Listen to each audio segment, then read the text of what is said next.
I would like to introduce Krystyna. She is a wonderful, wonderful woman who has done a topic with us a while back, a few years ago, and it was an amazing thing to hear, and we finally have been able to have her come back, and there's some new, how do I say it?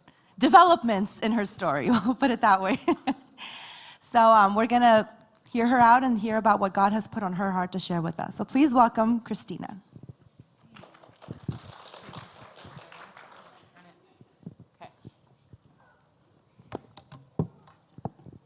Good morning, ladies. First of all, I just wanted to say thank you for inviting me here. This is a lovely ministry you guys are a part of, and I'm inspired to actually start one at our church, because who doesn't want to get together, have daycare, and fellowship with different moms going through the same stage of life that they are. So just, lots of blessings in this ministry that you've started, and once again, very honored to be here and to share my testimony with you. In full disclosure, I'm not a public speaker. I don't do this often. I had made a promise to God a long time ago that if I were ever asked to share our testimony and the different path that God has led us on and the different miracles He has shown us in our life, that I would always say yes, as difficult and challenging as that may be for me.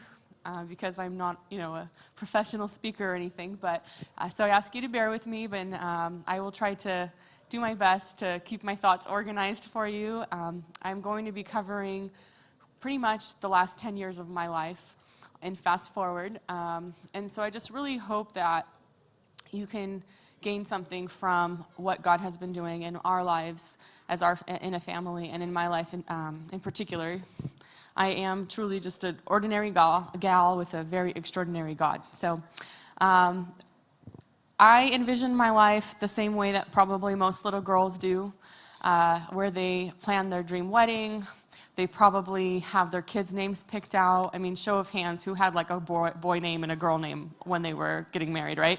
That was me, and I had already, had the picture-perfect plan. I envisioned the Instagram photos I'd be posting of my newborns and of the beautiful pregnancies I'd be experiencing, about 2 years after marriage. But I very quickly learned that God has His own plan for our lives, and as women, I think we often try to put parameters and we try to have a schedule and this picture-perfect plan, but truly, as believers, we know deep down inside that God writes our story, and we don't write that story for us, and anything that happens in our lives is just by the grace of God. So I'm going to take you guys back about 9.5 years. I'm 1 year married, wonderful husband, really nice guy, truly my best friend. And we were, starting to have a family, and we, month after month, I kept thinking, okay, this is the month, I'm probably going to be pregnant. My period would be delayed. I would take pregnancy tests, they'd be negative. So there's just this whirlwind of emotions going on, and keep thinking, okay, well, what's happening? Why am I not pregnant yet? So after about a year of trying, I went to the doctor. At that point, I had been, my cycle has just kept getting delayed and delayed and more delayed. So I knew something was off, and things weren't looking good. And at that time, the doctor told me I have severe PCOS and endometriosis, and that I would probably 99% chance that I'm not going to be able to have kids naturally, and if I were to seek fertility treatment, then that chance would probably go up by 60% or so. But that would be, if we did some sort of in vitro or something more invasive of a fertility treatment. So here I am, 19 years old, thinking, oh, that's fine. Things like this happen. My life has been pretty dandy from this point on. I had the perfect husband and the nice wedding and the perfect Christian family I grew up in. I'm in a perfect little town that's safe, and we have our little nice apartment, and we're nice and cozy. Obviously, everything's not going to be going smoothly all the time. So I was like, this is just a little bump in the road. We're probably going to have to try for a few more months. We're going to pray really hard, maybe take a fast a day or two. And then, just like most other people, I'll end up getting pregnant, and then it'll be like, oh, wow, that was a good trial God put me through.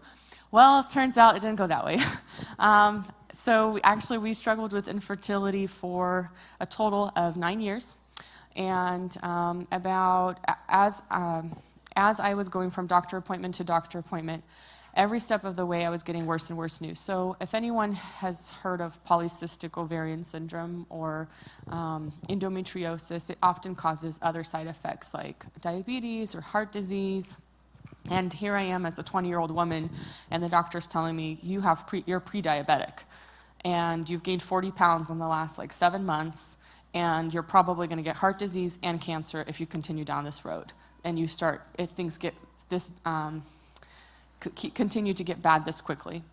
And so they had told me, to try different medications, and a few years later, it got to the point where I was in so much pain.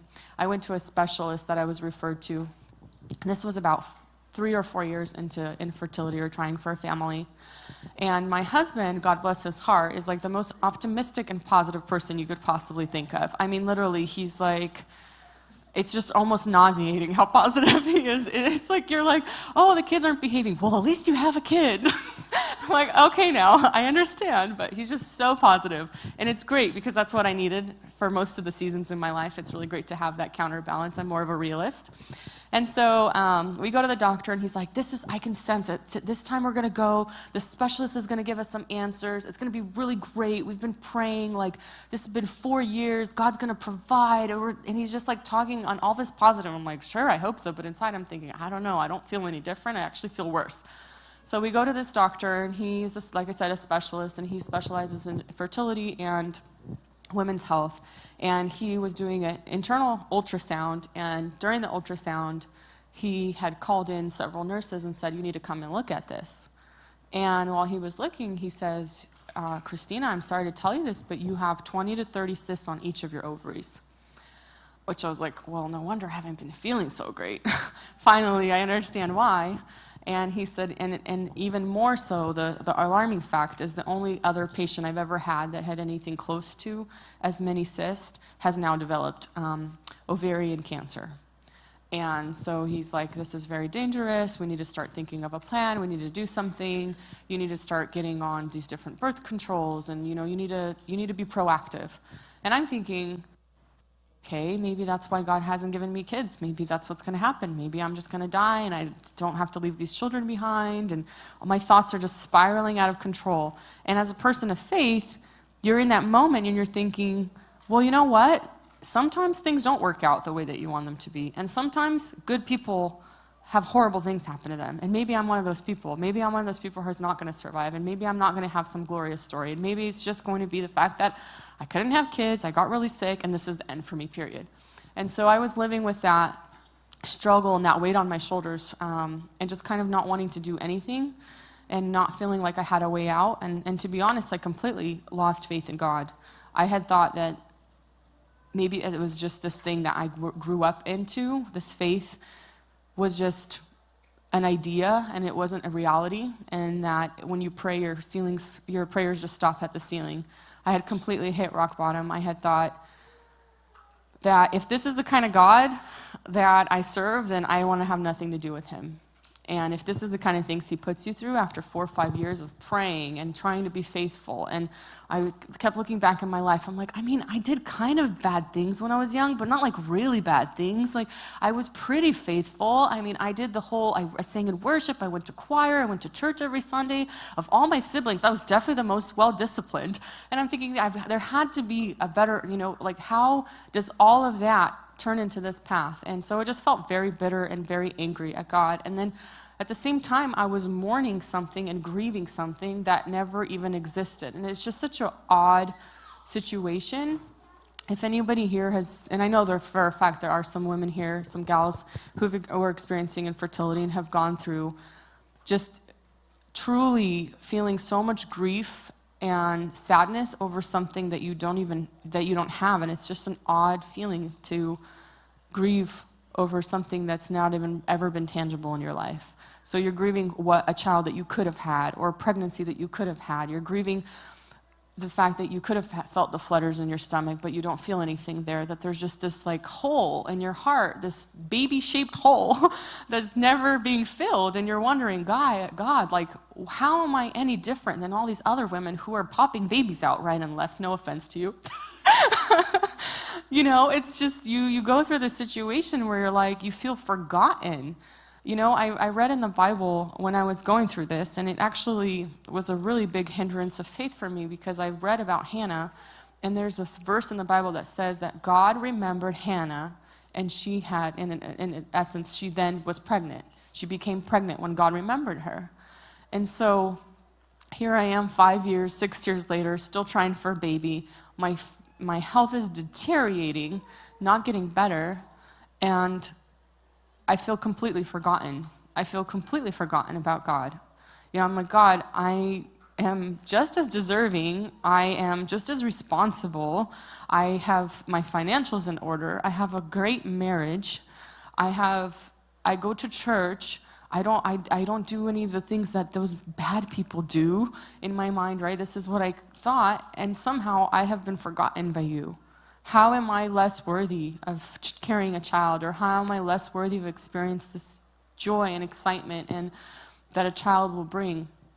And in that moment, it's just very, very difficult. And people are also sometimes very hurtful, and some of the things that they say or try to console you with are very painful. I actually write a blog. I don't know. It's called With Open Hearts and With Open Arms. And during our time of infertility and our adoption process, I had started writing the blog because I felt like there was nobody I can talk to. Like, nobody talked about the fact that they couldn't get pregnant. I mean, honestly, the most I would get from a pastor was they'd come up and say, "Що ти не хочеш чи не можеш?" I'm like, okay. Or, you know, people would come up and joke to Roman, "Hey, buddy, you want me to show you how it's done?" And it's like, that was the kind of communication you received in our community. It wasn't, "Hey, are you struggling? Hey, what's going on? Hey, is there a way I can pray for you?" There were people who were close to us that we shared with, but I just felt so alone in our Russian Slavic community experiencing this that I decided, you know what? I am going to speak. I'm going to make a voice for the women who are hurting, and I'm going to have a voice for the women who are experiencing fertility, because their story and their pain is just as real as your excitement and your joy is when you're going through your pregnancy or you're experiencing the milestones with your children.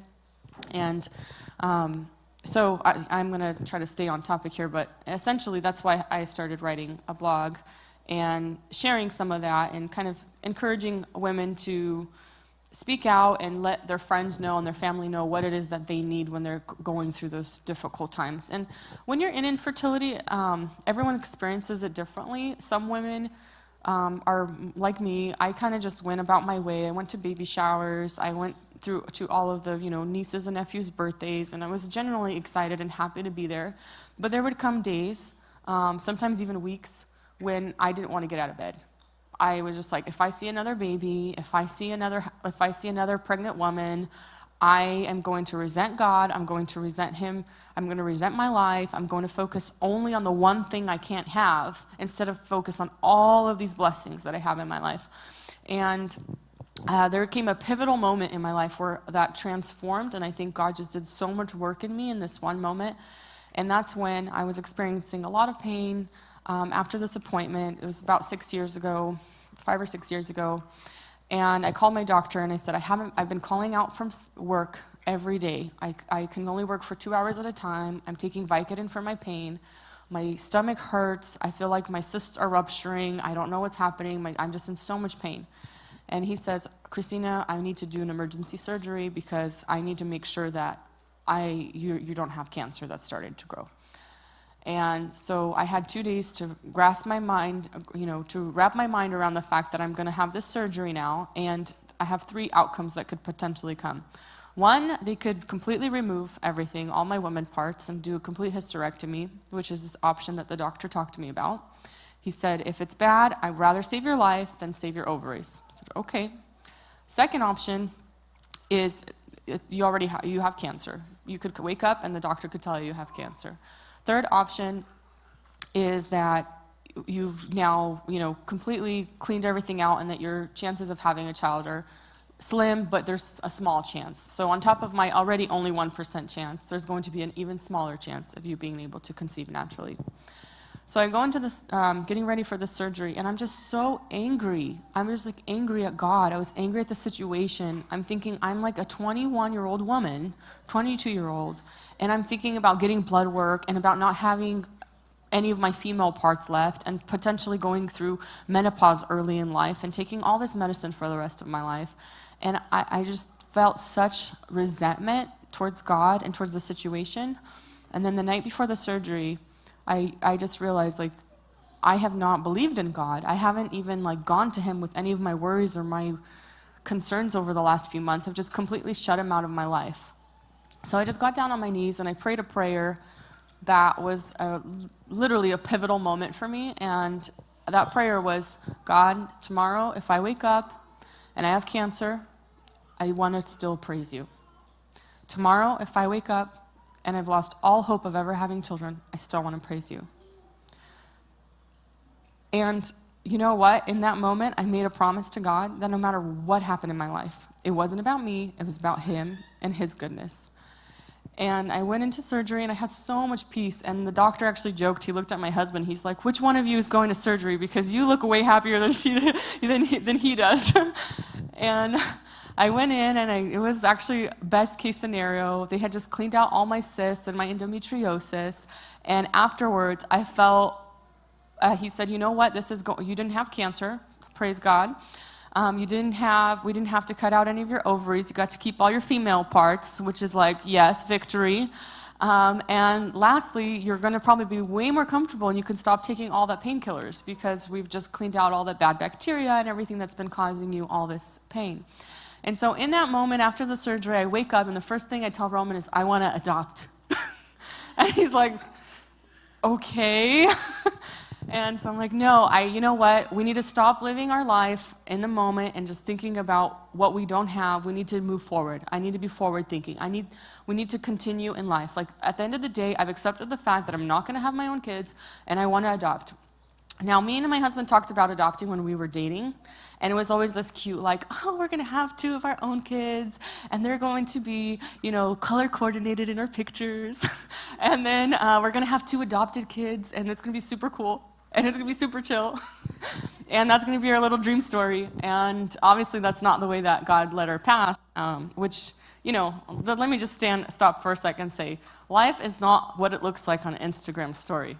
It's way more real and raw than that. And I can tell you that I really, really learned to appreciate people who are more real about what their life hardships are. And so that's one of the reasons I have promised that even through our journey of infertility and adoption, some things are very uncomfortable to talk about. Some things are not, like, they don't give you the warm and fuzzies inside, and they're actually pretty disturbing to talk about.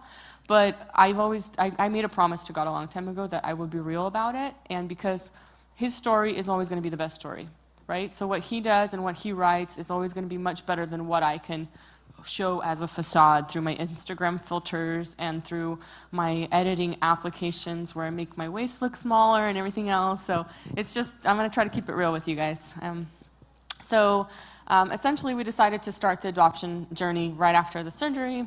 And my husband took a really long time to warm up to the idea, even though we talked about it while we were dating. I think one of his biggest struggles was that he thought in order to adopt, you need to be like some ultra spiritual person. And in order to love a child that's not yours, you need to be able to, be some sort of pastor or hold some big position in church or be, just this exemplary human being. And the more we learned about adoption and researched the different routes of adoption, we discovered that you just need to be willing to take a chance that God's going to create your family and you're not going to create your family. And you're probably going to have very little to do with creating your family. And that's the really awesome and scary thing about adoption, is that you completely have to surrender to the fact that God knows what he's doing and you're not going to have any say in it. And when we adopted, and this is a perfect example of that, when we decided to adopt, we were like, okay, we definitely do not want to adopt older children because that is just a mess of issues. They have a history. They have so many potential problems to deal with. And we're going to adopt a newborn baby. That way I can see myself bonding with a newborn baby. I don't have the first thing or first clue about parenting, so with a newborn it would be a lot easier because you kind of ease into it and it's more natural. So we decided to do a domestic newborn adoption. And sounded crazy. Now when I say it, it sounds kind of crazy because we had this birth mom that we met with. We drove 8 hours. She was pregnant. And we were like, hey, can we have your baby? But it wasn't exactly like that, but it's kind of the gist of it.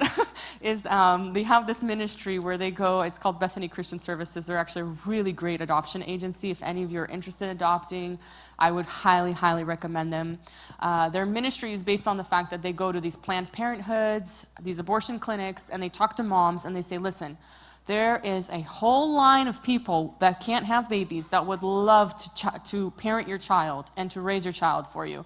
And you can just hand him over and we won't have the guilt of abortion, you won't have the sin of abortion on your heart, and we're going to offer you counseling, and then if you wanted to, you could even get pictures of your child once a year and know that you made the right decision.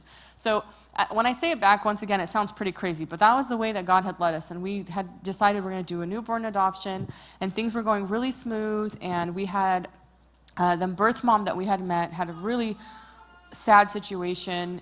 It really taught us that we are so fortunate to be raised in Christian families. She was raised in a family where she had no support. She was living by herself in a small little town in California. All of her family was in the East Coast. She ended up getting pregnant to this guy who loved her, but really had a wife and a child on the side. As soon as he found out she was pregnant, he had nothing to do with her, and she decided that she wanted to place her child for adoption. And when that happened, we had met with her. Everything sounded great. The doctors looked at the ultrasound, said the baby looks really healthy. They told us it was a girl. We were so celebratory. We picked a name. Her name was Olivia. And we had decided, you know, my friends were so kind and sweet. They threw me a big baby shower. It was beautiful. We had completely put together the baby room, purchased all the clothes, a closet full of clothes. Mom bought me the stroller. I mean, I was ready to go. I quit my job a week before. I was like, see you guys, I've been here for 5 years, I'm gonna go be a mom now. I finished school. I mean, it's like finally everything was going smoothly. And a few days before we were supposed to go and pick up our baby girl, the birth mom had decided she wants to do a C-section and she doesn't want to see the child. She said it would be too hard. She wanted to just completely hand the baby to our hands and then we would take it from there, which is pretty common in these situations. And so we are supposed to leave on 2 days before Thanksgiving. We're supposed to go and pick up the baby, spend Thanksgiving there, and drive 8 hours back to Sacramento area. And we get a call 3 days before the date that we were supposed to leave to travel to pick up Olivia. And the social worker tells me, Krystyna, I'm so sorry. I've been doing this for 25 years. This has never happened before. Nicole, your birth mom, went into delivery and the baby didn't make it. So all of a sudden, again, you go back to mourning something that you never had. It was so, so close, yet so far away. And I felt so foolish at the time. I felt like embarrassed in front of the community, in front of everybody, that I was celebrating something that never happened and never came to fruition, that I was, you know, thinking like, oh, adoption, it's great, and telling people how they should adopt and how it makes such a huge difference, but really adoption just came with so much pain for us, and we just lost that opportunity to have a child, and I had a closet full of clothes that I had to deal with every day. And I remember a few days after we found out that Olivia didn't make it, I was getting in the car, and it's the first time I had driven, I guess, in like a week, because I just stayed home and like cried my eyes out, to be honest. I had get in the car, and I'm driving, and I'm supposed to go to the grocery store, and I turn around, and I see the car seat, and I'm like, God, where's the baby? There's the car seat, there's no baby, like what happened, you know? And so you wonder, like, if this is God's plan, why is it so difficult? Why is it so painful? Why is it so hard to walk this walk? I'm this Christian who believes in you. Like, can you just throw me a bone? Like, give me a little bit of encouragement?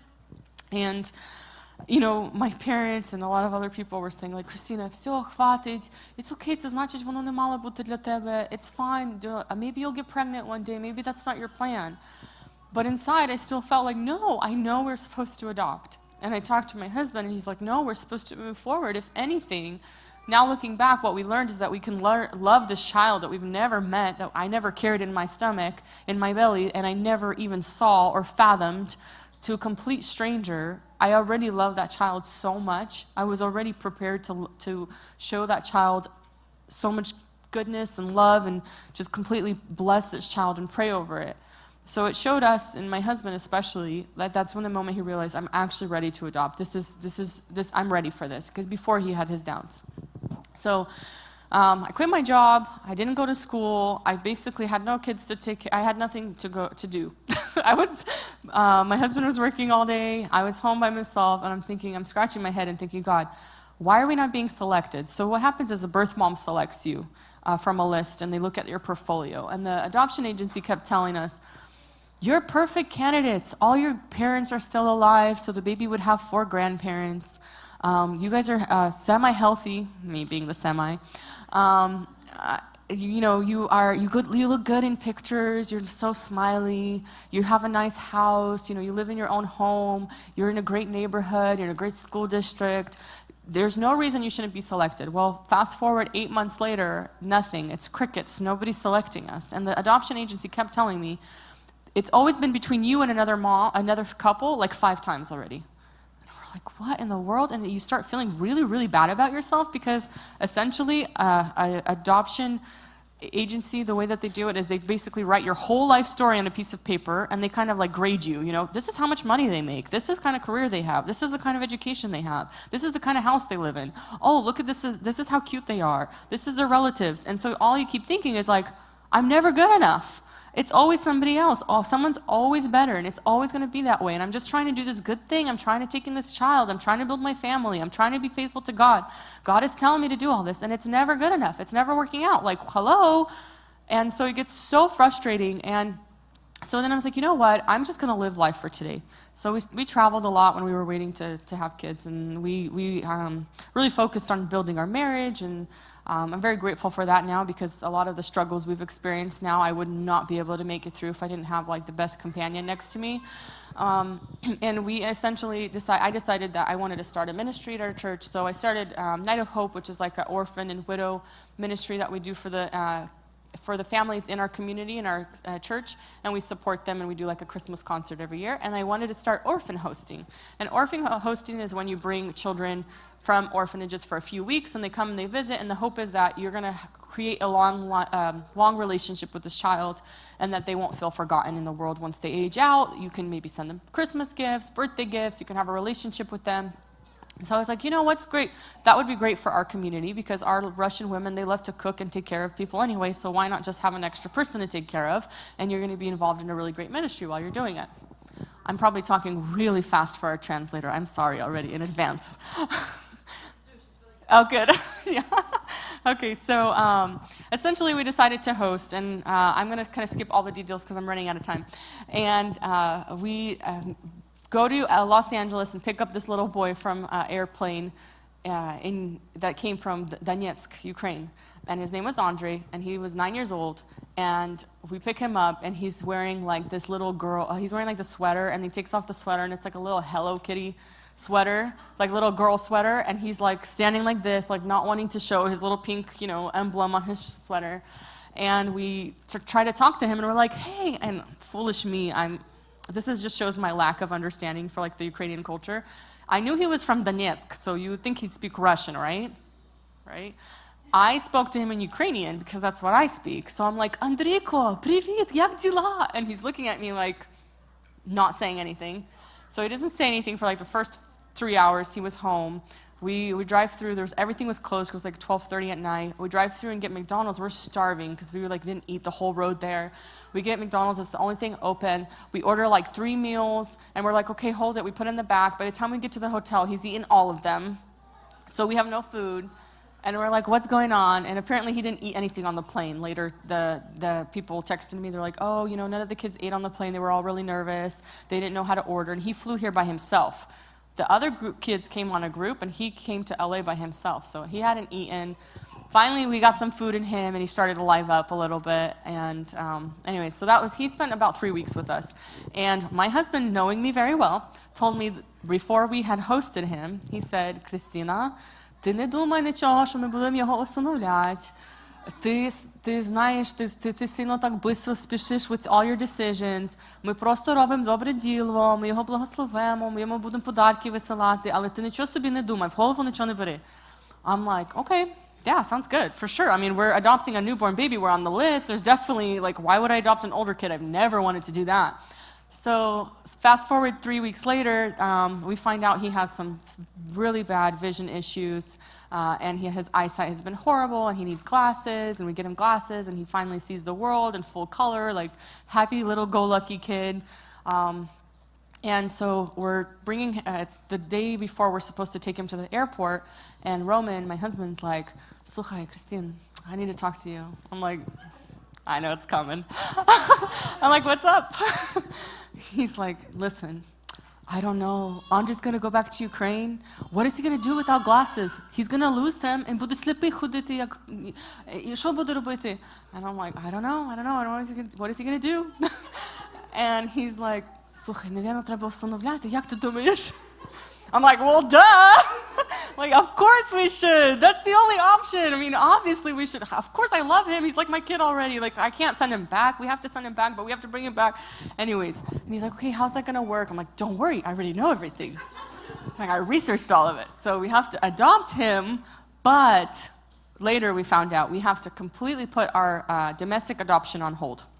So we can't do anything in the United States with the domestic adoption and the international adoption concurrently, which means the same time. So we paid like a lot of money to do the domestic adoption, and it failed. So we were just gonna pay a little bit more to do the second adoption with them. Well, now we had to go and do the international adoption, which was 3 times as expensive as the domestic adoption. But we had no money left. And mind you, I haven't been working because I've been trying to be a mom the last 9 months, which wasn't working out, obviously. So it was financially very, very stressful for us to kind of think about the hurdle of adopting. But the thought of having Andre stay in Ukraine by himself, and then 15 years old, they age out, and they just go to either like an общежитие or to some sort of like school that they go to, but they don't have any family, or he doesn't have anybody he could have gone to. So the thought of that was just not an option for us, and we're like, no, we're definitely adopting him. So God put it on our heart to adopt him and move forward with the adoption. We started the process, and we later found out that he has a little sister, Katya, and his little sister was in a different orphanage, so they had not spent any time together. Andre says he remembers seeing her as a little baby, but I'll tell you later about this, but you can't really trust the memories of a child who's been in an orphanage for their entire life, because a lot of the times they take memories that are someone else's, or they make stuff up, they think their dad's a rock star and their mom's, Mother Teresa, and that's why they left him at the orphanage, and they kind of make up these stories in their head. So we ended up adopting them, and actually I'm going to stop and have them show you the video, because I'm sure you're sick of hearing my voice for this long already. I'm going to give you a little break and have you watch our adoption story, and then I'll continue. I don't think will it be ready? Okay.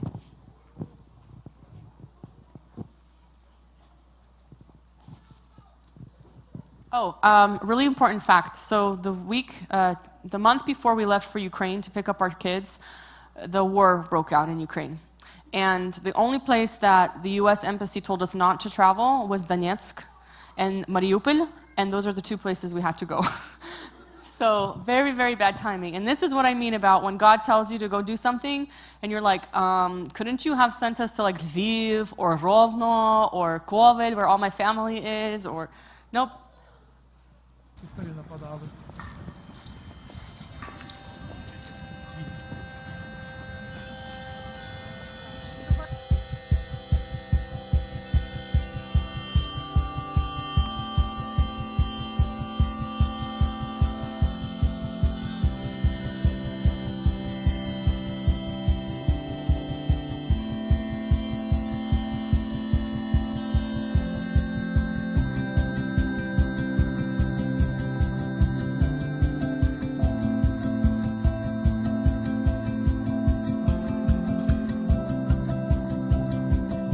So when we were going to our court hearings in Donetsk, this is the front of the building, and we had to go to the back of the buildings every single time because they were scared they were going to get attacked. Galaxies spinning a heavenly dance, oh God, all that you are is so overwhelming. So this is the first day we met our daughter Katya. So she has been here 22 pounds at 4 years old. Itsy bitsy little thing. All at once it's a gentle and thundering noise, oh God. So this is Andre and Katya meeting for the first time. That's the role.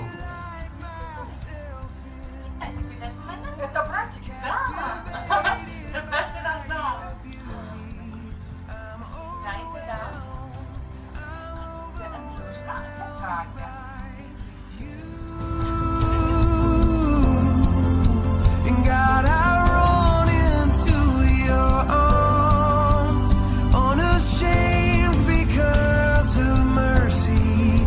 I'm overwhelmed by you.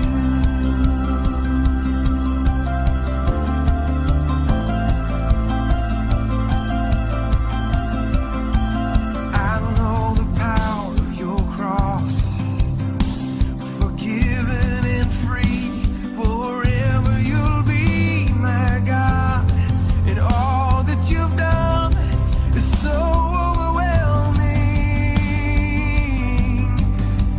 I delight myself in you, in the glory of your presence.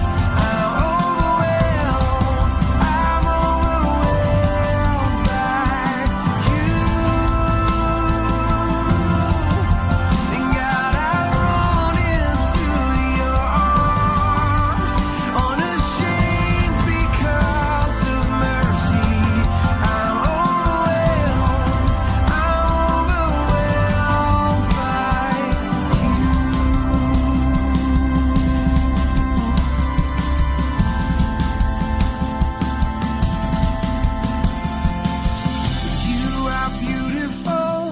You are beautiful, oh God, there is no one more beautiful.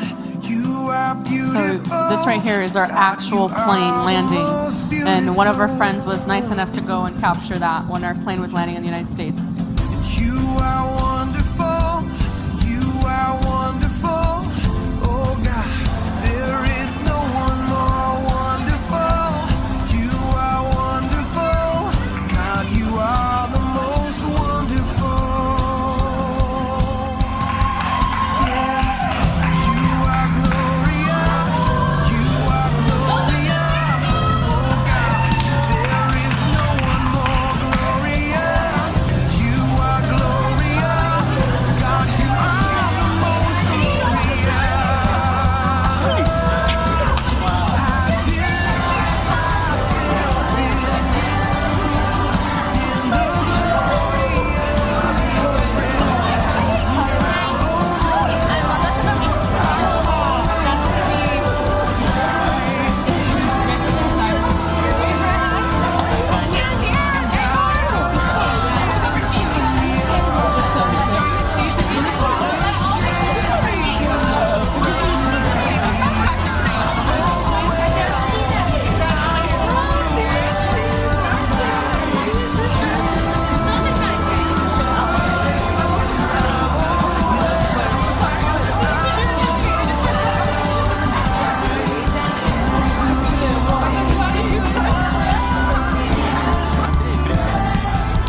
There is no one more beautiful. God, you are the most beautiful. This is my mom. She had her first granddaughter. So a very exciting moment for her.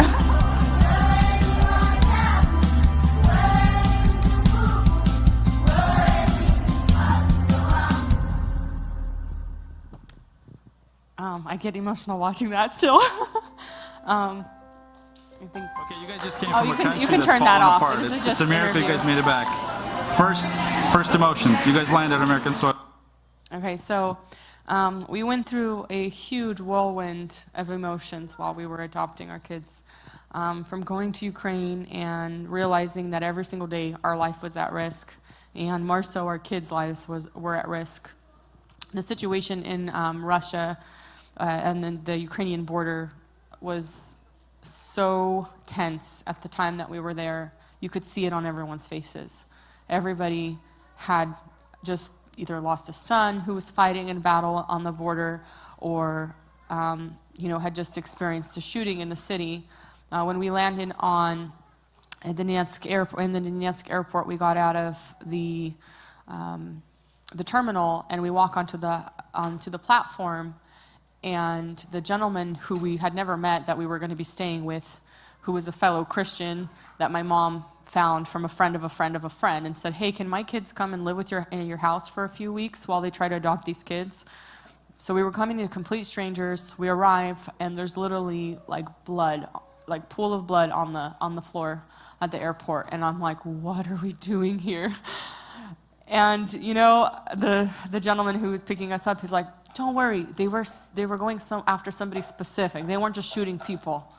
I'm like, okay, I guess that makes me feel a little bit better, but still, like, I live in my little protected area of Rockland, very, very sheltered from anything like that in my life, and I'm now experiencing all of this firsthand, and all for what I thought would be for God's glory, to take these children into our home. And it's amazing when you go through really difficult times in your life where your mind and your heart just completely take over with emotions. That's the only time that I think you can just have to completely blindly rely on your faith. And in that moment, that's what we did. We completely blindly relied on the fact that God sent us here. He sent Andre into our lives. He sent adoption into our lives. He didn't give me children for a reason. And all of this is coming, these are the moments that it counts. And I think in that time it was so difficult to understand why, if I'm doing God's plan, why isn't it easier? And I keep asking myself that, even now throughout my life. If this is God's plan, why isn't it easier? Anyway, we met our kids, we brought them home. You saw the excitement on our faces. I felt like I could kiss the ground when I landed in the U.S. 2 hours after we flew out of Donetsk, the airport was taken over by rebels, and nothing is left of it now. 2 hours. So while we were flying from Donetsk to Kiev, which is an hour and 40 minutes, I believe, I landed and my Viber is just going crazy. I'm like, what's going on? Why is my Viber going off the hook? And I look, and it's my mom and my dad and grandparents, and everyone's calling. They wanted to know if we made it. They knew we were at the Donetsk airport, and they're seeing on the news that the rebels are throwing fire bottles, bottles filled with fire at the airport. And, so that's just a glimpse of the fact that even though it was every step of the way was so difficult, also so many times there were just supernatural interventions where God intervened and he made it possible. And so that's why we knew every single step of the way that no matter what, these kids, God created our family, these kids are meant to be with us. And still, to this day, I have to remind myself, these kids are meant to be with us. God saw something in me, God saw something in Roman that would make the best possible parents for Andre and Katya. Their parents rejected that idea. They were given the responsibility and they walked away from it. And for a long time, the devil thought that he had the grips on Katya and Andre. The statistics for orphans in Ukraine are actually just jaw-dropping. If you are an orphan in Ukraine and you age out of the orphanage, you are more than 80%, like 75% chance or higher that you're going to drugs, alcohol, or prostitution. Those are your only options. 25% chance that you're going to make it out and be a decent human being.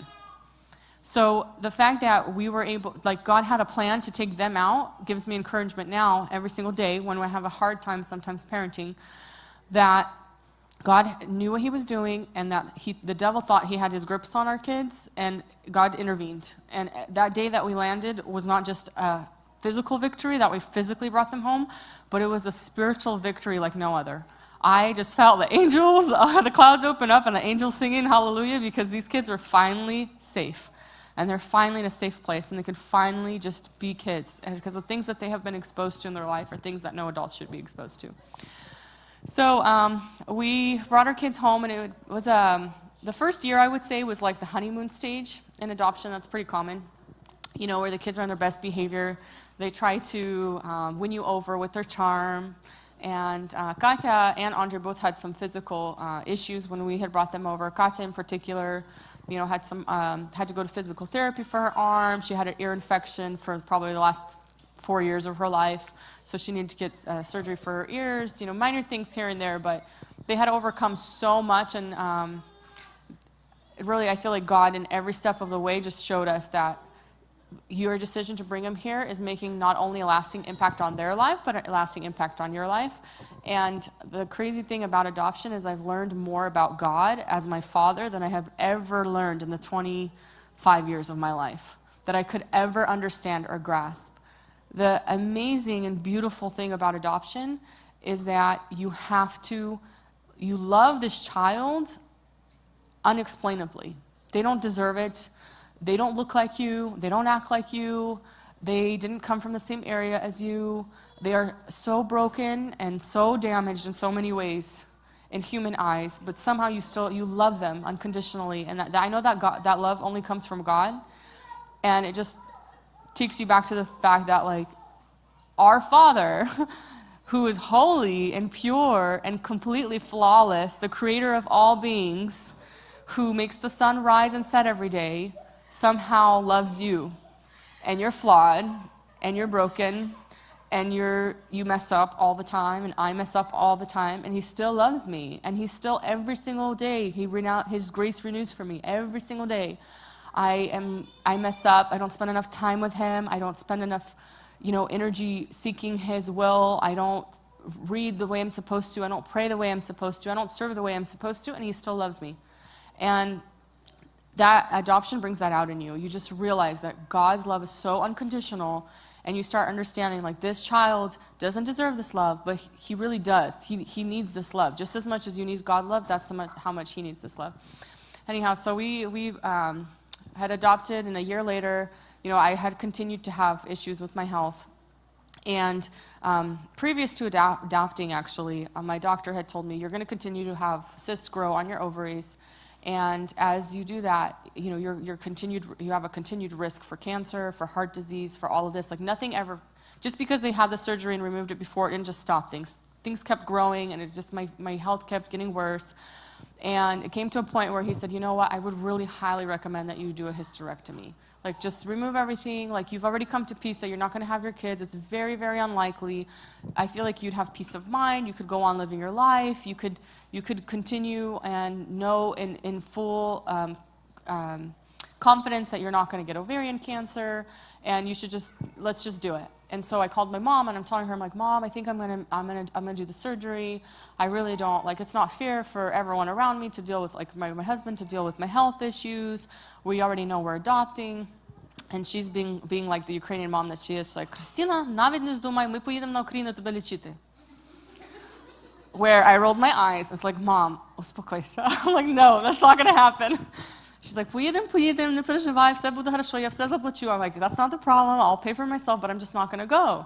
And she's like, oh, да, будеш все вирізати, а не поїдеш на Україну. Like, think about your reasoning. Like, Україна не така страшна.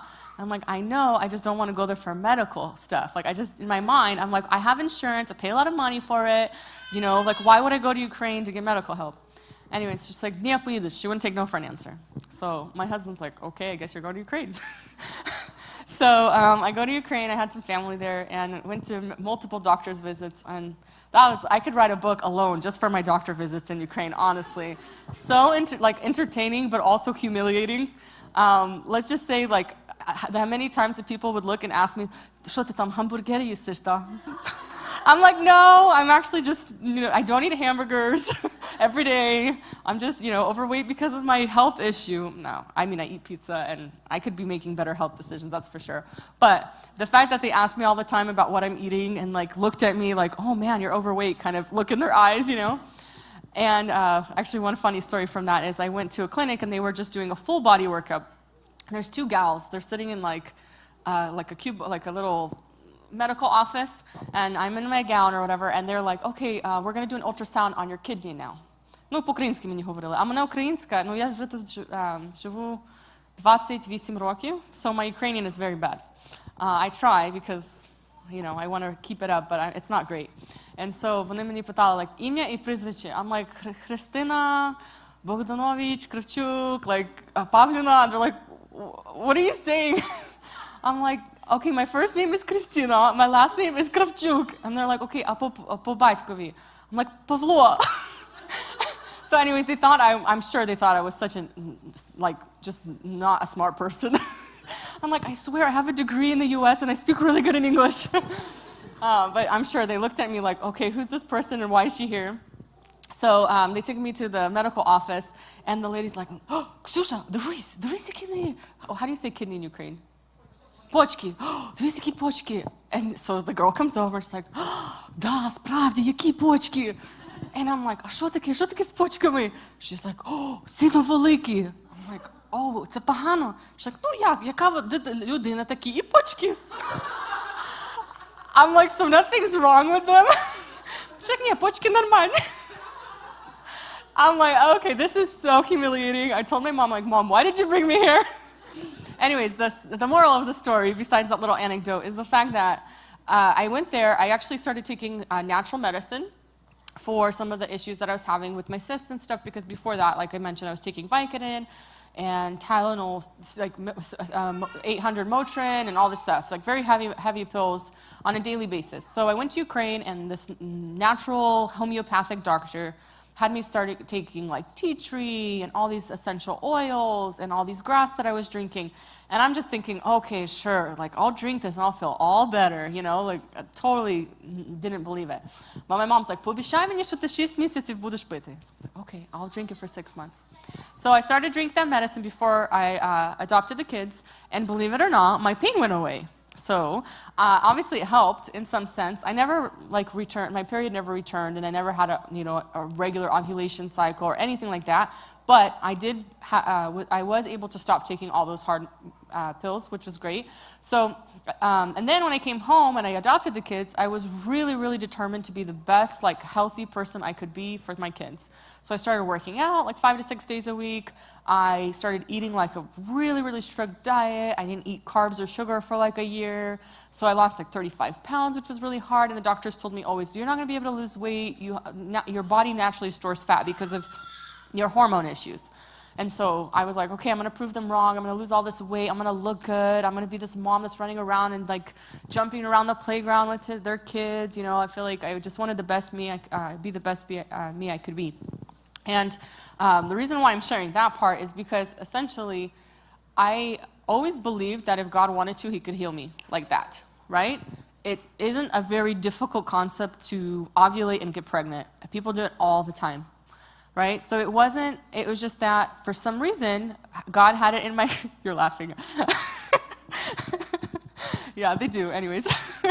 So, essentially it was the fact that God did not want me to have children up to that point. And it's really, really hard for a woman to accept that God doesn't want you to do something that you so badly want to do. And it seems unnatural, and it seems like that's why you get so angry and frustrated, and there's so much hurt and pain around infertility, is because it's something that other people, your body should naturally be able to do. You should be able to carry a child and all these other things. But at the end of the day, I came to the realization that no matter what, if God doesn't want it to happen, it's not going to happen. And so you have 2 routes you can take. You can be bitter and angry and just sit and say, nope, I'm going to wait for it to happen, and it's going to be my way or the highway, and then you're just going to not fulfill all that God has planned for you, because God creates families in very, very different ways, right? The same way that it's just every person's different. Every single family is different. It has its different path. We're used to one normal path, what we call normal, but for God, he has a different path for every family. Or you could sit and you can say, okay, God, you know what? I accept that no matter what happens, I'm going to praise you through the storm. I'm going to love my life, I'm going to live it to the fullest, and I'm going to just do everything that is called of me to do. And I'm going to try to explore and find out what is your will for me. And maybe your will is to adopt. For others, it's not. I don't think that every person who experiences infertility should adopt. Absolutely not. There are some people who I would say, do not adopt. Even if you want to, don't do it. Because of the different struggles that come with it, right? And there are other people who have their own children, biological children, and they should still adopt because they have a heart for adoption, and God sees that their family is going to be a combo family. And I definitely don't want you to think that if you adopt and you haven't had kids, then somehow, miraculously, you get a bonus kid because now you did this hard thing and you followed through the plan. Because often, people will tell me all the time, Krystyna, я так і знала, що ти усиновиш дітей, так візьмеш таку на себе хрест такий, і тобі Бог все дасть, всі діточок, скільки діточок дадуть. I'm like, okay, I accept that, sure, if that's what God wants to do. And it turns out in my life that is what he did in some sense. I did end up having my own child, biological child. And the path to that was very interesting. But the reason why I shared like going to Ukraine and all my health and everything else is a lot of the times when I tell people, hey, I couldn't have kids for 10 years and then I got pregnant miraculously and it's a miracle that I got pregnant, they'd say, oh, but didn't you lose a bunch of weight before? Oh, didn't you? А куди ти їздила на Україну? Що ти там трави якісь такі пила? Це, напевно, це трави помогли. And I completely think that if you have faith and you trust God, you don't just sit there and wait for things to happen. You can't, the same way, you know, I work in HR, and sometimes people will call me and they'll be like, Krystyna, я хочу роботу знайти. Як мені роботу знайти? I'm like, you go out and you apply for jobs and you go to interviews. You're like, тож я так молюся, щоб мені Бог роботу прислав. I'm like, well, he's not going to just like send you a job when you're sitting at home doing nothing. You have to actually take action. And so what had happened is I think God had aligned everything perfectly for me, where I had gone to Ukraine, I stopped taking all those heavy medicines. It helped me be able to have a healthier, more comfortable lifestyle where I wasn't always in pain. I then decided to take grip of my own health in which way I could, even though I never helped with my ovulation. So a year and a half ago, my husband goes off on a trip to pick up some equipment with his brother, and I'm home with the kids. Andre and Katya are in school. I had experiencing really bad pain for the last couple of weeks in my ovary area, and I thought I had a ruptured ovary or something. So I didn't want to tell Roman because he automatically goes like, oh my gosh, I knew we should, like, oh no, what if it's cancer? That's his automatic reaction because of everything they've been telling me for the years. And so I'm like, I'm going to тихо собі піду до доктора, they're going to check it out, tell me what's happening, that way I could just figure out what the plan is. So I go to the doctor, and at this point, like I said, I hadn't had a period or anything for a long time, and I never ovulated, I kept checking. I completely gave up hope that I'm going to have a biological child, and I'm completely content with the fact that I'm going to have these two. Maybe in the future we'll adopt more. I had my hands full. I was the most stressed I had ever been in my life because of the different struggles we had gone through with both Andre and Katya. And I go to the doctor, and he's like, oh, Krystyna, I have some bad news and some good news. I'm like, okay, give me the bad news first. It's like, okay, bad news is I know you've tried really hard to lose all this weight, but I don't recommend you losing any more weight. You should probably stop trying to lose weight. I'm like, why? Like, am I dying? Like, in my head, I'm thinking, like, все равно, you know? I'm like, oh man, what's happening? And so he's like, and the good news is you're 6 to 7 weeks pregnant.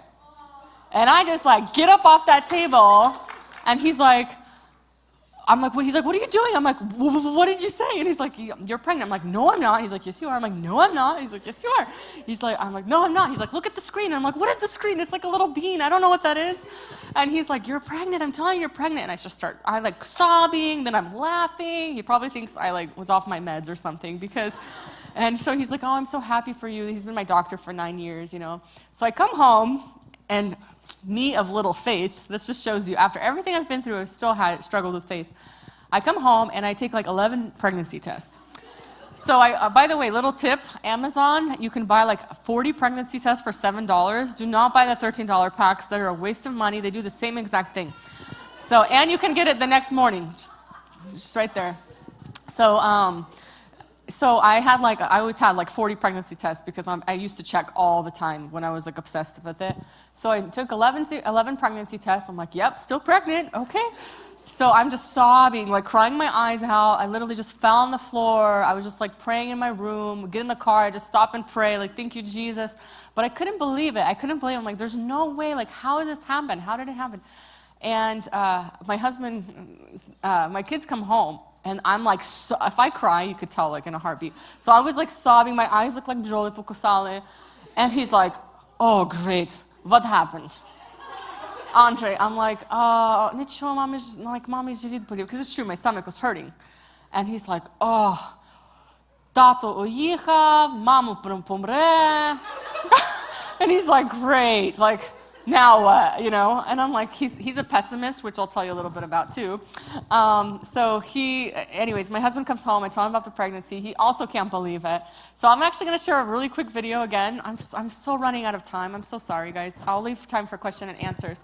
I wanna show a little announcement of when I told some of my family that I was pregnant, just because it was so cool I love surprises. And so it was so fun to be able to surprise everyone, something completely unexpected. I see back there. Pregnant? Uh-huh. That's my dad and mom. Sorry, I'm not a good videographer.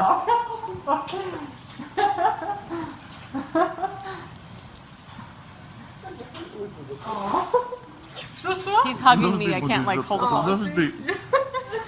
А чого ти плачеш? Доча. Я не можу повірити. Я вчора так само була. Okay, and then you could go back. There's one more when I told you have to, right there. It's the one with the Nike box. Go down one and to the right. To the right. There you go. Play that one. I don't know. What do you think? You're having a baby? Yeah. You're having a baby? Wait. That's my brother and sister-in-law. What?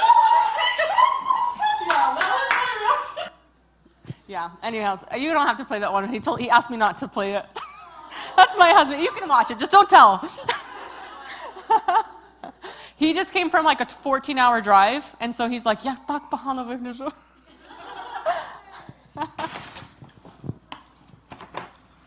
I told him the kids made something for him. Wow. He's trying to be impressed that the kids made him a onesie. What is this? Keep going. Huh? Keep going. No. No. What? Guess what? What? Yeah. Serious? Yeah. Miracles do happen. What? Yeah. No. Yeah. My goodness. He's just putting everything away. I'm like, you're not gonna hug me or like congratulate me. Anyways, so essentially, yeah, that was pretty exciting to be able to finally tell people, this exciting news and what God had done in our lives. And it's truly, it's been such a gift to see how many different aspects of life that God has just led us through. And having a child and going through experiencing pregnancy and the delivery process, and now watching our son, who's now 14 months old, Jonah, grow up, I cannot tell you, I've always really, really appreciated how difficult it is to get pregnant. Obviously, it took us 9 years. I just always like to encourage women to just, please don't take it for granted. Honestly, when you get pregnant, there's so many things that other women have to go through just to get pregnant, just to even think that there might be a chance that they're pregnant. And then when they have to go through all of that, they then have problems with their pregnancy. How many miscarriages? One of six couples right now in the United States experience infertility or miscarriages. So there's just so many things that can happen. So I just really want to encourage you to just enjoy this precious gift that you've been given, and also just realize that so many things have to come, and God has to bless you in so many different ways and so many circumstances in order for you to have that child, and then to have a healthy child at that is a just amazing blessing. And I know you guys don't take that for granted, but just that reminder to you. And then I wanted to talk a little bit, it's my time for question and answers, huh? Okay, really quick, give me 2 more minutes. I was going to talk about raising our kids. So we have, 3 different kids. One's now, he's almost 14, Andre. Katya is 7, and Jonah is 14 months old. And the most amazing thing about seeing all of them in the different ages that they're at and the different stages that they've gone through is the fact that we didn't realize, even with Andre, like he had the ability to love or to show kindness or to show gentleness until we saw him interact with Jonah. He didn't have that in him. He didn't show us like Mom, I love you. Mom, you're the best. Like, I didn't ever get that from him. And that's one of the hardest things about adopting and parenting an adopted older child, is that he's come from such a broken place. He has experienced physical, sexual, emotional abuse and trauma. And when you go through all of that, what happens is you don't know how to love. You've never been shown love. You haven't been exposed to it. And so when you come and you try to say, hey, honey, I love you, and he says, oh, get away from me. Naturally, like, that's the thing that was missing for me so much, was that I wanted to feel his love. I wanted him to, like, tell me, Mom, I love you. Mom, I thank you for sacrificing so much for me. Thank you. And I don't know that he'll ever, I think one day he'll come to that point. He's not there yet. It's been 3 years since we adopted him. My daughter, Katya, it's a different situation because she's very just, her natural, she's just very optimistic. So every situation, she's going to make the best of it. And she's just going to be happy-go-lucky. And like, we took her camping a couple weeks ago, and we're driving home, and she's like, this is the best Hawaii I've ever been to, you know? So that's just her, that's her mentality, and that's how she is in life. And it's sometimes so difficult to parent kids from hard places, but truly, that's what God does for us every single day. He shows us grace. He just pours out so much grace in our lives, even though we mess up and we screw up so often, and still He loves us. And so having my children is just a daily reminder to me that God is so good, that He's so He gives us so much grace. He's so merciful. And that those are the things as parents we should try to show our kids. We should try to show them, regardless if they're adopted or if they're biological or if you have little babies. Like, every single day, I understand the frustrations. I understand. And that was one of the biggest letdowns for me, is I waited for so long to be a parent. I had this vision of my house being sparkly clean and drawing with Crayola crayons with them all the time, and just completely packing their organic snacks for school and picking them up and being the one in school that all the kids know their names. And like, right now, I'm lucky if I know one kid's name that my friends, like, that Katya's friends with. I don't know. It's just a whirlwind of, like, busyness. I have 3 different kids in 3 different stages. And the biggest thing for me was I was ashamed afterwards when I got my two kids, and even now, that I wasn't able to live up to this expectation I set for myself.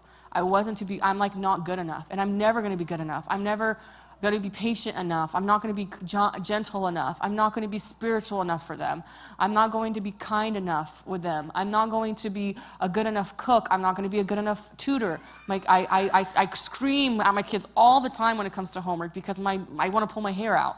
It's like so frustrating, and I'm like, I've had 10 years. I've been waiting for this, and I'm doing not that great of a job at it. You know, that's how I feel a lot of the times. And I think that's what happens a lot when you have kids and you have a newborn and you're like, oh, I've waited so long to meet you, and then they're crying all night and you're like, I'm exhausted. Why am I complaining that I'm exhausted? I should be happy that I have a newborn. I've wanted this for so long. I should be happy to change his diaper. I've wanted to change poopy diapers my whole life. And you know, so that you set up this expectation, and it's like a huge fail, and then what happens is I become so hard on myself. And then I realize, like, that I have to surrender all of that to God. And at the end of the day, I'm not going to be those things. I'm not going to be kind enough or gentle enough or spiritual enough or wise enough to parent my kids, but God is. God is good enough. He is strong enough. He has the courage that you don't have. He has the faith that you don't have. He has the wisdom that you don't have. And so if we, at any point as parents, as moms, we stop pulling from His goodness and that source of goodness in our life, that's when we become bad parents. And I think that's what I've learned in my 3 years now of parenting 3 very, very different kids, and kids who come from different places and different situations in life, is that I'm never going to be good enough for them, but God is. And you guys are not, and with God, you will be good enough, but without Him, you won't.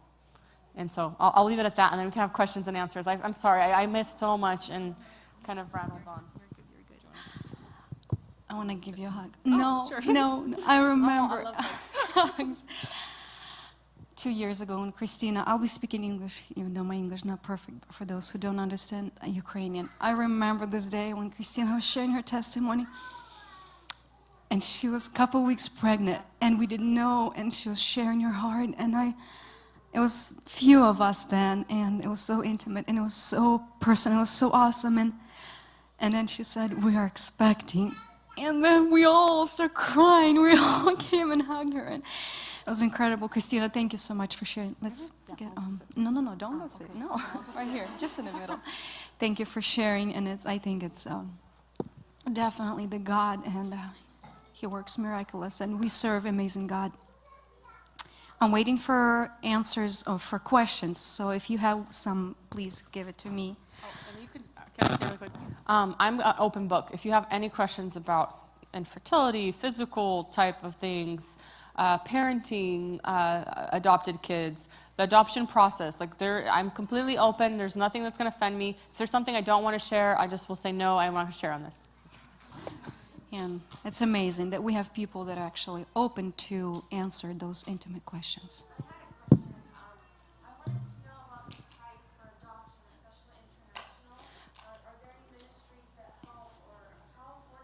Price for adoption international. That's the question from Nadia. Just give me 1 second. Right here. Okay, so the price actually varies for international adoption. I would say a solid ballpark for one child is anywhere between 25 to 40 to 55,000, depending on where you adopt from. However, there are tax credits. So if you were to, pay for that money in advance, later at the end of the year, you could get a tax credit. I think now, girls, you can help me out. 7,500? Huh? Oh, 13,000. Okay, so 13,000 now is the tax credit that they'll give back, so you can recoup some of that money back at, after tax time. And you can spread it out for 3 years. And so if you were to adopt multiple children, like for us, I think we had our tax credit was double that because we adopted 2 children. Now, so you can get that as a refund. Also, there are really, really good ministries like Lifelong for Orphans. And I can actually post it on my Facebook page, or if you want to message me, there's ministries that you can apply for grants. And so essentially, there's a lot of paperwork around it, but it's definitely worth it, because even if they give you $2,000, $3,000, it helps with the cost. I will encourage you, though, which was that do not let finances stand in the way. If that's the only reason you're scared of adopting is because of the finances, do not let it stand in the way. I know it sounds cliche, but when God guides, He provides. And I have seen that in my life. I had never, ever, up to our adoption, had seen $60,000 in our bank account for sure. I'd never saved that money up. But somehow when we were adopting, things just came into line. We were able to sell a house. We were able to sell cars. You have to sacrifice and make it work. But also the community. Use your community. You have people around you who would love to support this cause and support helping a child, but they're not in a situation to do it. But they can give you $100. They can give you $1,000. So I would create a GoFundMe page. I would definitely utilize that, and I'm more than happy to help with doing that if that's something you're interested in. What's the time-wise? So time-wise, okay. So this is, you guys, I mentioned there you have no control over adoption. God has control. Well, you don't. You have no control whatsoever. So I'm just going to say that once again. From the day that we started our adoption process to the day we brought our kids home was 3.5 years. But that's because we had a domestic adoption. We then went the international route. Then we had to, there was a lot of a lot of that happened in between then. I think a realistic timeline is probably 9 months to 2.5 years. Yeah. What's the Jonah? reason behind No. youngest? No, honestly, so we named him Jonah because I really liked the name when I was a kid. When you have the 2 names picked out when you're a child. So I was like, oh, okay, fine. Yeah, there's not any big reason around or spiritual reason. I wish I had a better reason for naming him that, but I just liked it. Yep. Krystyna, there's one question. How do we support the girls practically, those who are having a similar situation with the health and infertility? Okay. How do we practically support them? So, what do we? I actually have a blog post about this. It's titled "What Not to Say to People Struggling with Infertility." I think a lot of the times it's not so much what you say; it's being there and being very careful with the things you do say. There were things that people would say to me were very hurtful, just depending on where I was and what stage and how I was feeling. So, being very cautious of the fact of even complaining about your children all the in front of the people who can't have or are trying to get pregnant could be very sensitive to them.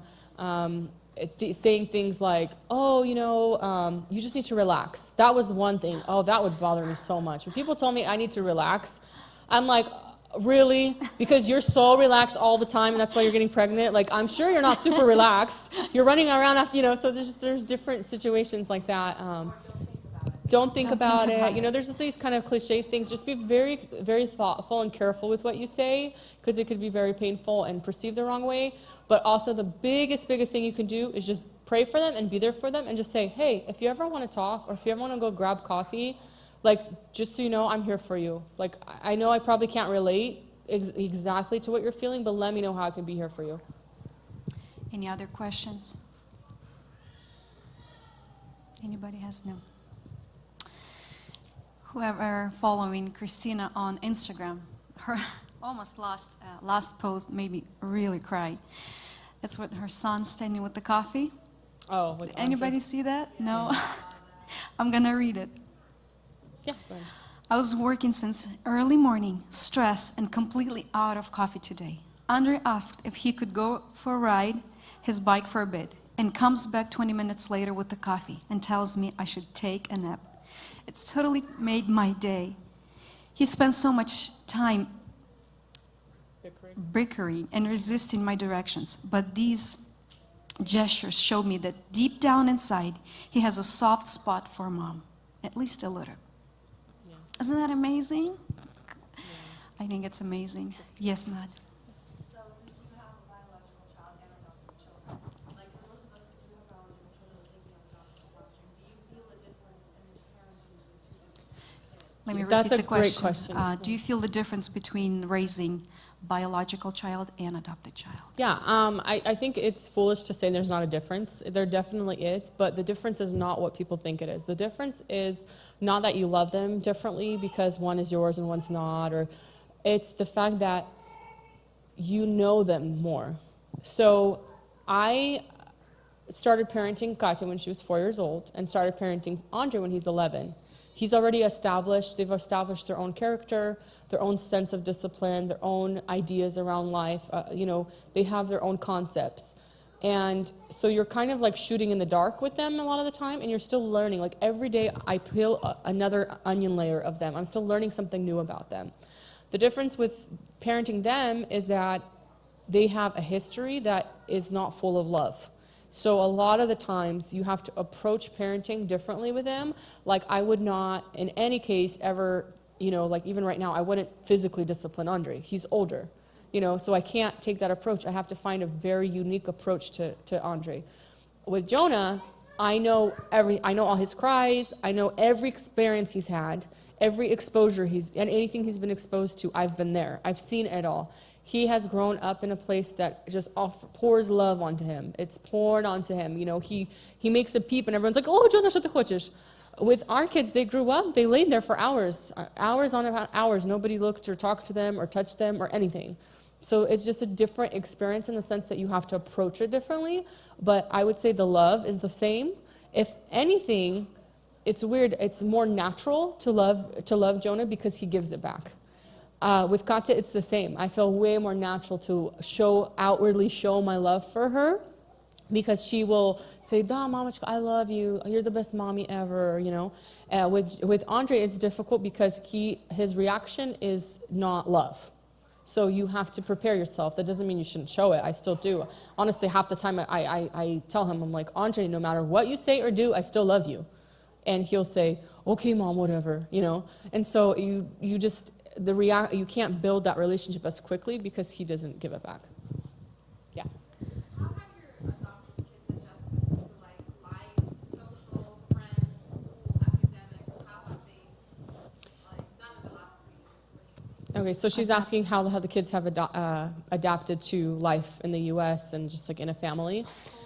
Culturally, language. Okay, so they both speak English now. They actually, it's a little funny story. Andre, when he thought he doesn't want to have anything to do with Ukraine or being Russian or Ukrainian because he thinks, naturally he associates everything with Ukraine as negative because that was a negative part of his life. And so when we actually had him have a translator the first few months in school come and do a test with him, he turned away from her and he said, what's she doing here? In his broken English, and the translator's like, oh, I'm here, to translate for you. And he goes, why? And they're like, well, because, you need a translator so that you can speak Russian. And he goes, what? I big America, little Russia. And so it's like, that will sum up. He just really, really they really want to blend in with the culture and be more American and more like part of the family. The adjustment has not been easy. With both of them, they were very, very behind academically. Katya's been held back now 1 year in school. It was just lack of exposure. You know, you imagine, like, even right now, I take Jonah, and this is why having a child after has been such a blessing for me, because I look at every experience and I compare it to what theirs was like. And I think, wow, this is what's missing for them. So I look and I'm like, oh, Jonah, you know, yellow ball or whatever. They didn't have that exposure. So they didn't know even basic things. Like Katya didn't know her basic colors. She didn't know numbers. She didn't know letters. At 4 years old, she could hardly talk, to be honest. She was just kind of baby talk, not regular. Andre, he didn't see when he came. So he didn't have the exposure to eyesight. So he wasn't able to learn his letters or his numbers or anything. So when he came and he went into 5th grade, he didn't know 1 + 1. So it's been a struggle. I would say we have a best case scenario. We're at a school district and around a community that's very supportive. There are resources. There's so many resources that can help. So it's given all of the physical issues they've had, academic issues they've had, I wouldn't bat an eye at that, because you still have so many resources in the U.S. that you wouldn't have other places that you can help them. And I just feel privileged and honored to be able to give them those resources. So as far as the culture, like in the family, they called us mom and dad from day one. Andre, when he visited, would call me Mama, and I would tell him, call me Mama Krystyna, because I didn't want him to think that I'm like his mom right away. Katya blended in very, very, very quickly in the church and everywhere. Biggest struggle with us with Andre is he does not like church. It's a huge part of who we are, and faith is a huge part of who we are, and we just pray for him all the time, and we believe and know that God has a plan for him, and he's going to see that one day, but right now he's refusing to engage. Yeah. Krystyna, 2 more questions that I received. Okay. Did you look into IVF option? No, actually, when we first found out we had problems with fertility, we had both prayed and talked about it, and we had both decided that we would not want to do any invasive procedures. So what I did try, so if anyone has experienced issues with infertility, you know, the common things was they'll get you, if you don't have a cycle, they'll get you on birth control or on Provera to get you to have a cycle. None of that worked for me. The next step will be Clomid, usually, or a similar type drug. It's a prescription drug that you take that will create ovulation for you. And so I tried Clomid, and what my doctor said was the horse's dose, the highest dose you could possibly take, and it didn't do anything. I still never ovulated. So I stopped there. I didn't try anything else. How's your health right now? It's wishy-washy. I would say it's been much better since I had the baby. I think kind of a lot of things reset, but I don't know that I'm going to be able to get pregnant again in the future. We'll see. We're open to it. Yeah. This one's a little bit more personal. That's okay. You mentioned that Andre had a lot of trauma and abuse. Do you worry or see any of that possibly, like, he can take some of that out on Jonah? Oh yeah, absolutely. So Let's repeat the question. So she asked, Andre was exposed to a lot of abuse and trauma in his life, and she asked if that ever comes out onto, like, if it's ever reflected onto the other children. It's reflected in every area of his life. So for me I mean, you have to envision and put yourself in his shoes. For 11 years, that's all he saw was abuse. That's all he experienced was abuse, neglect, anger, hatred, egoism. Everyone's out to survive. It's this like survival of the fittest mentality in orphanages. So they're just making sure that they get what they need, and everything else is no barabano, basically. So that's his mentality. He has made huge strides in 3 years. He's made a lot of progress. He has come a really long way. I don't think he would ever harm Jonah. He loves him too much. He really loves him. With Katya, it's a different situation. With people in school, it's a different situation. So he suffers from PTSD, so post-traumatic stress disorder. So, you know, when things like, for us, folks who don't have PTSD, the AC goes on, we don't bat an eye. We're like, it's the AC. for him, when the AC goes on, it triggers something and he reacts. So he's in constant fear and constant anxiety. And so he's been going to therapy, nonstop since we've gone. One thing I will share, and one thing that was really, really hard for us, is we had to send him to a school that was in a different state for 4 months, during the time that I was pregnant, actually, for him to get help, because his situation got very severe and authorities got involved in our county. And so we had been looking for resources, and so we had found a school that specializes in adopted kids who suffer with PTSD and have a post-trauma background. So that was very, very hard step, and something that our community doesn't understand. They don't understand, like, why would you send your kid off to Salt, like, like people will, say stuff like that. And it's like, no, but you can never understand what he's gone through, and he has a lot of work to do. He has a lot of work to do. You cannot reverse 11 years like this. You can't just say a couple I love yous, and all of a sudden, he's learned not to trust people. That's what he was taught. So even the people who are closest to him, he tries to push us. He tries to push us away and push our buttons, and he'll say things, and you kind of have to have a sense of humor about it, like, at the end of the day, I truly know he loves us. He just doesn't know how to show that. How do you tell him about God's love when mom rejected him, when there was so much? Yeah, and that's his biggest hurdle, is he said that if there's God, then why did all these bad things happen to people? And so I think he's mature enough. We talk to him and just say, that God's grace and God's plan is bigger than what we understand, and we just see a little portion, and that God actually, he loves your mom even after everything she's done and all of the mistakes she's made. Maybe he'll meet her in her struggle, and maybe, And so we try to talk to him about all of that pretty openly, but he has to be open to receive it. And so sometimes he is and sometimes he isn't. People who know him closely, my sister-in-law is here, so she knows him very closely. We'll see that he has times that it seems like he's just a normal kid, like everyone else, very happy-go-lucky, doing his thing. And then other times he's just bitter and angry, and you cannot get through to him.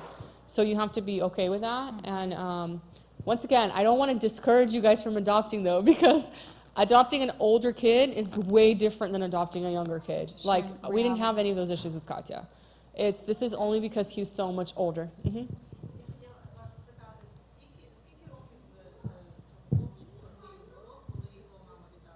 Okay, so he actually never lived with his mom. How old was Andre when he was placed into the orphanage, or his mom left him? So with Andre, he was 4 years old, 3 or 4 years old when he was placed in the orphanage, and he was taken away from his grandma. So he only knows his grandma. That's the only person he remembers. And at 3, 4 years old, it's not a very solid memory. Yes, and his sister was placed in the orphanage from birth.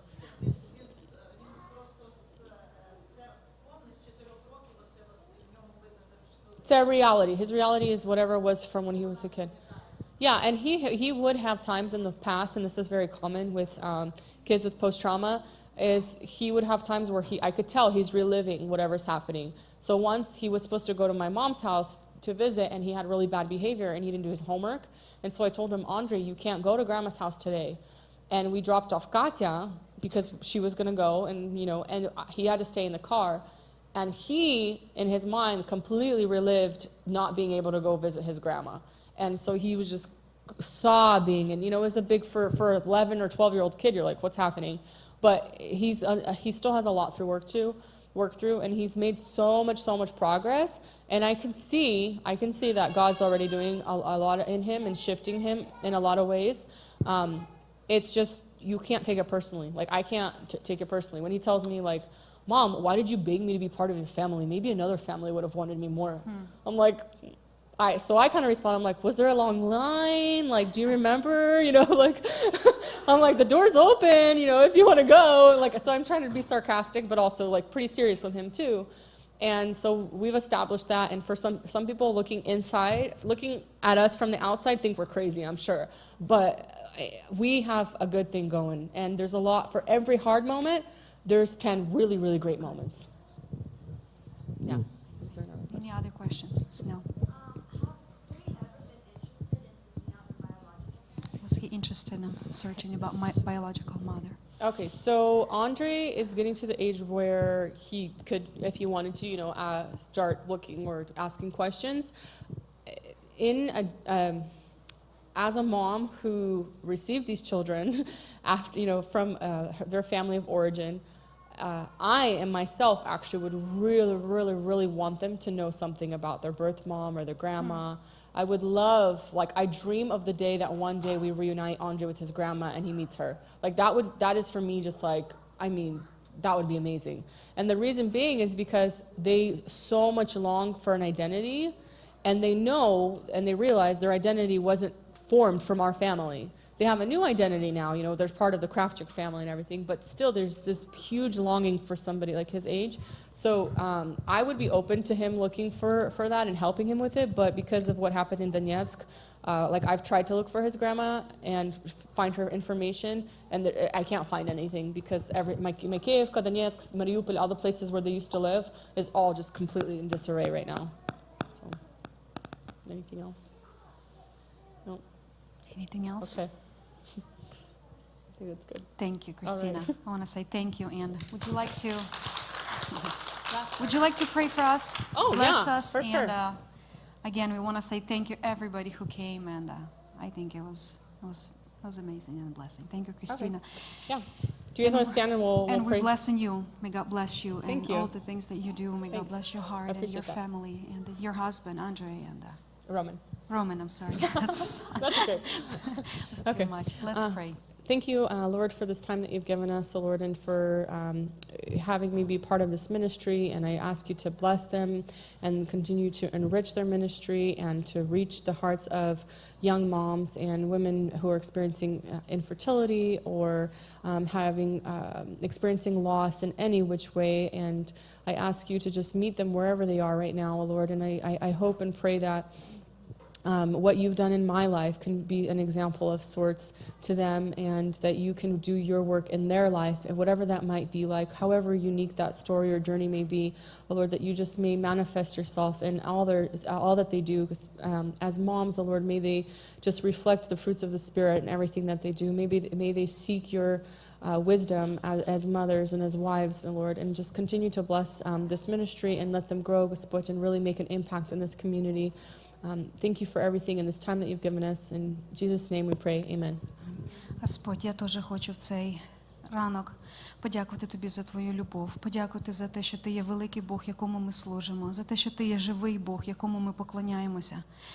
Господь, я дякую за служіння «Мамине гніздечко». Господь, я дякую Тобі за кожну маму, кожну людину, кожну жінку, яка хоче бути мамою, яких всі, хто прийшли сьогодні, Господь, щоб почути, що Ти хочеш їм сказати. Особливо я дякую Тобі за Крістіну, за її чоловіка Рому, Господи, за їхнє велике, любляче серце.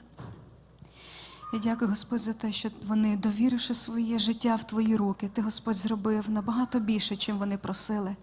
Я прошу, щоб Ти благословив їх надалі, Господь, своїм благословінням.